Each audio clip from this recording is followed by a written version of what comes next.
അധ്യാപകനാണ്. നമുക്കറിയാം ഇപ്പോൾ ടെക്നോളജി എത്ര അഡ്വാൻസ് ആയിട്ടുള്ള ഒരു കാലഘട്ടമാണ്. കുട്ടികൾ നമ്മളെക്കാളും ഒത്തിരി ടെക്നോളജി ഫോർവേഡ് ആണ്. അപ്പോൾ ഞാൻ കണ്ടന്റ് ക്രിയേഷനുള്ള എൻ്റെ കഴിവ് കാണിക്കുകയാണ്. ഫസ്റ്റ് ഓഫ് ഓൾ ഞാനൊരു വെബ്സൈറ്റ് ക്രിയേറ്റ് ചെയ്തിട്ടുണ്ട്. എൻ്റെ ലിങ്ക് ഇപ്പോൾ ഇവിടെ ജിജസിന് പ്രൊവൈഡ് ചെയ്യും. അതായത് കുട്ടികൾക്ക് വേണ്ടി എക്സ്പെരിമെന്റ്സ്, പസിൽസ്, പോൾസ്, ക്വിസസ്, അതുപോലെ തന്നെ ഇതെല്ലാം ലൈവായിട്ട് ചെയ്ത് കുട്ടികൾക്ക് പോർഷൻ പഠിക്കാൻ വേണ്ടി ഞാൻ സ്വന്തമായിട്ട് വെബ്സൈറ്റ് ക്രിയേറ്റ് ചെയ്തിട്ടുണ്ട്. കെമിസ്ട്രിയിലും ഫിസിക്സിലും റൈറ്റ് സൈഡിലെ ടോപ്പിൽ 3 ഡോട്ട്സ് ഉണ്ട്. അത് ക്ലിക്ക് ചെയ്ത് അടുത്ത പേജിലോട്ട് പോകാൻ പറ്റും. പിന്നെ ഞാൻ ചെയ്തിട്ടുള്ള 2 ഡിജിറ്റൽ ടെക്സ്റ്റ് ഡിസൈൻ ചെയ്തിട്ടുണ്ട്.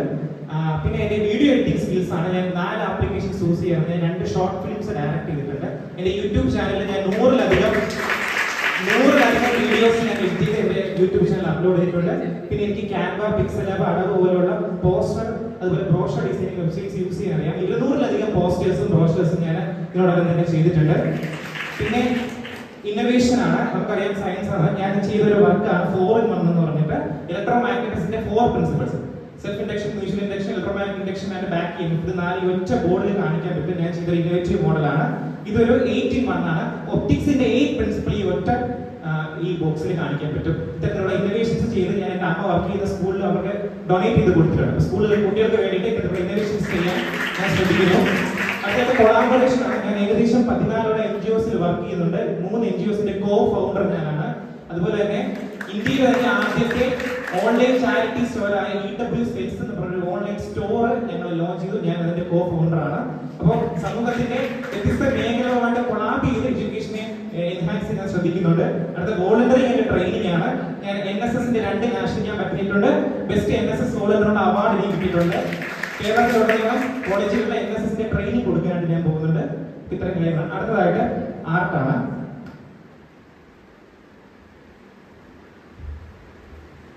നമുക്ക് പ്രത്യേകിച്ച് കുട്ടികൾക്ക് ഫിസിക്സ് എന്ന് പറയുന്ന വിഷയം ഭയങ്കര ബോറിംഗ് ആയിട്ട് തോന്നാറുണ്ട്. നമ്മൾ രസകരമായി ക്ലാസ്സുകൾ കൈകാര്യം ചെയ്യുകയാണെങ്കിൽ കുട്ടികൾക്ക് അത് നന്നായിട്ട് ശ്രദ്ധിക്കാൻ പറ്റും. ഇപ്പൊ ഒരു ഓട്ടം തുള്ളലിന്റെ രീതിയിൽ കുട്ടികൾ ഫിസിക്സ് പഠിക്കാൻ പോകും. Come on students, let us study laws of motion in mechanics. Come on students, let us study laws of motion in mechanics. Laws of motion are stated by Isaac Newton, the great scientist. Laws of motion are stated by Isaac Newton, the great scientist. There are mainly 3 laws in which first law, second law and third law. There are mainly 3 laws in which first law, second law and third law. First law deals with body's interest and body's in uniform motion. First law deals with body's interest and body's in uniform motion, and it states that every body continues in a state of rest or uniform motion. Every body continues in a state of rest or uniform motion unless and until an unbalanced external force is applied on it. Unless an unbalanced external force is applied on it. Newton Jaya Jaya, Newton Jaya Jaya, Newton Jaya Jaya. കുട്ടികൾ നമ്മളെ കഥകളിലൂടെയും കവിതകളിലൂടെയും പഠിപ്പിക്കുകയാണെങ്കിൽ അവര് ശ്രദ്ധിച്ചിരിക്കാൻ സാധ്യതയുണ്ട്. ഒരു കഥാപ്രസംഗത്തിലുള്ള ശ്രമമാണ്. മാന്യസദസ്സിന് എന്റെ വിനീതമായ നമസ്കാരം. കഥ ഗ്രാവിറ്റി അഥവാ ഭൂവിരുദ്ധം. നമ്മുടെ കഥ നടക്കുന്നത് അങ്ങ് വടക്ക് യൂറോപ്പിൽ. അങ്ങ് വടക്കേ യൂറോപ്പിൽ ഉണ്ടൊരു സുന്ദരമായ നാട്ടിൽ, ഇംഗ്ലണ്ടിലുള്ള ഒരു ഊൾത്തോർപ്പ് ഗ്രാമത്തിൽ പണ്ടൊരു പൊന്നുണ്ണി വന്നു പിറന്നു. 1600-കളിലാണ് കഥ നടക്കുന്നത്. കൃത്യമായി പറയുകയാണെങ്കിൽ 1642 വിശ്വവിഖ്യാതനായ ഭൗതിക ശാസ്ത്രജ്ഞൻ ഗലീലിയോ ഗലീലി അന്തരിച്ച അതേ വർഷം. ഗലീലിയോയ്ക്ക് ശേഷം ശാസ്ത്രത്തിന്റെ പിൻഗാമി ആരാകുമെന്നുള്ള ചോദ്യത്തിന് മറുപടി നൽകിക്കൊണ്ട് അദ്ദേഹം വന്ന് പിറക്കുകയാണ്. അദ്ദേഹമാണ് ഐസക് ന്യൂട്ടൻ. അതാ അങ്ങോട്ട് നോക്കൂ. ആ ആപ്പിൾ മരം നിങ്ങൾ കാണുന്നില്ലേ? നിത്യവും സന്ധ്യയും സിന്ദൂരം ആപ്പിൾ മരത്തിൻ ചുവട്ടിലെത്തി. നമ്മുടെ കഥാനായകൻ ആപ്പിൾ ലക്ഷ്യം നടന്നുകൊണ്ടിരിക്കുകയാണ്. അദ്ദേഹം ആകെ ക്ഷീണിതനായ ഐസക് ന്യൂട്ടൻ ആ ആപ്പിൾ മരത്തിന് ചുവട്ടിൽ ചെന്നിരുന്നു. പെട്ടെന്ന് സംഭവിച്ചു, ഒരു കാറ്റ് വീശി. ഒരു ആപ്പിൾ അതിൽ നിന്ന് ഞെട്ടറ്റ് ഐസക് ന്യൂട്ടന്റെ നെറുകയിലേക്ക്. എന്തുകൊണ്ട്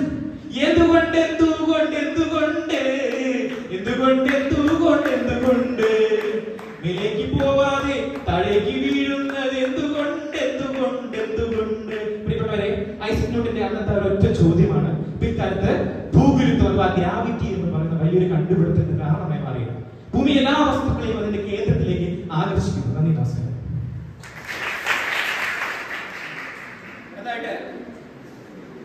കുട്ടികളെ നല്ല ശീലങ്ങൾ പഠിപ്പിക്കാൻ നമുക്ക് പാട്ടുകൾ ഉപയോഗിക്കും. കുട്ടികൾക്ക് വേണ്ടി ഒരു ഹെൽത്ത് ആൻഡ് ഹൈജീനെ പറ്റി പഠിപ്പിക്കാൻ ഒരു വഞ്ചിപ്പാട്ടായാലും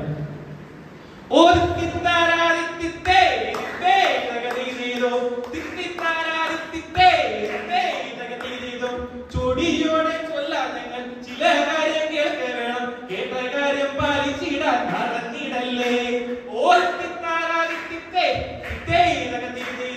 കൈകഴുകി കഴിക്കണം, വൃത്തിയുള്ള പാത്രങ്ങളിൽ നല്ല ശീലം ഉള്ളോരായി വളർന്നിടണം. പച്ചക്കറി, ഇലക്കറി, മീനും മുട്ട പാലും എല്ലാം ഭക്ഷണത്തിൽ ചേർത്തിടാനായി മറന്നിടല്ലേ. ഇലക്കറികളും പിന്നെ ഇടയ്ക്കിടെ പഴങ്ങളും കഴിക്കുവാൻ മറന്നിടല്ലേ കൂട്ടുകാരെ. അടുത്തായിട്ട് നമുക്ക് തിയേറ്റർ എന്ന് പറയുന്ന ആഗ്രഹമുണ്ട്. കുട്ടികളെ നമുക്ക് അഭിനയത്തിലൂടെ പാഠങ്ങൾ പഠിപ്പിക്കാൻ പറ്റും. സർഫസ് ടെൻഷൻ എന്ന് പറയുന്നൊരു പാഠം നമ്മൾ അഭിനയത്തിലൂടെ കുട്ടികൾ പഠിപ്പിക്കാൻ പോവാണ്. ഞാനാണ് അഴുക്കൻ. ഈ വെള്ളം എത്രയൊക്കെ വിചാരിച്ചാലും എന്നെ അവൻ പറിച്ചു കളയാൻ പറ്റത്തില്ല. എന്താണല്ലോ, വെള്ളത്തിന് സർഫസ് ടെൻഷൻ കൂടുതലാണ്. അതുകൊണ്ട് ഈ തുണിയുടെ ഇടയിൽ ഇറങ്ങി ചെന്ന് അഴുക്കിനെ പറിച്ചു കളയാൻ ഈ വെള്ളം ഇല്ലാത്ത സാധിക്കത്തില്ല. ഈ സോപ്പ് കൊണ്ടെടുത്തോളം കാലം ഈ അഴുക്ക് അവിടെ ഇരിക്കില്ല. ഇങ്ങോട്ട് വാടാ, വാടാ. അയ്യോ, കൊണ്ടുപോകല്ലേ. അയ്യോ, ഇറങ്ങി വാടാ. ഇങ്ങോട്ട് സോപ്പ് ഉപയോഗിച്ചാൽ സർഫസ് ടെൻഷൻ കുറയും. ഞാൻ വന്നാലേ സർഫസ് ടെൻഷൻ കുറയും. സർഫസ് ടെൻഷൻ കുറഞ്ഞാൽ പിന്നെ അഴുക്ക് പെട്ടെന്ന് ഇറങ്ങി വരും. ഇറങ്ങി വാടാ ഇങ്ങോട്ട്.